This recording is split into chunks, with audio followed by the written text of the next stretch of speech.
জীবনে কেউ যদি একবার এই দোয়াটা পড়তে পারে ১০০,০০০ গুনাহ করার পরে সে জান্নাতে যাবে ইনশাআল্লাহ। এটা আমার কথা নয়, নবীজি সাল্লাল্লাহু আলাইহি ওয়াসাল্লামের কথা।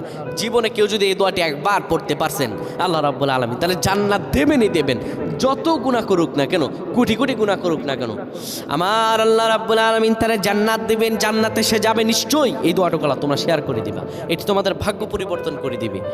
নবীজি সাল্লাল্লাহু আলাইহি ওয়াসাল্লাম আমাদেরকে বলেন যতই গুনাহ করো না কেন আল্লাহর কাছে ক্রোধন করো, আমার আল্লাহ কান্না শোনেন।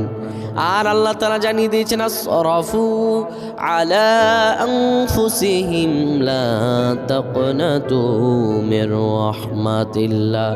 বান্দারে যত জুলুম করেছো, যত গুনাহ করেছো তুমি যদি আল্লাহ তাআলার কাছে মাফ চাইতে পারো, আমার আল্লাহর কাছে যদি দয়া চাইতে পারো, জীবনের সকল গুনাহগুলোকে আমি রব্বুল আলামিন মাফ করে দিব। বান্দারে হতাশ হইও না, আমার রহম থেকে তুমি নিরাশ হয়ে যেও না। নবীজি বলেন লা ইলাহা ইল্লাল্লাহ দাখালাল জান্নাহ। কেউ যদি একবার জীবনে লা ইলাহা ইল্লাল্লাহ বলতে পারে, আমার আল্লাহ তারে জান্নাত দিয়ে দিবেন।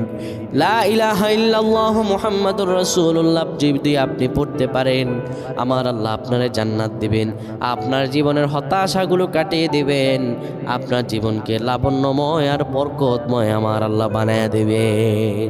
সুবহানাল্লাহ।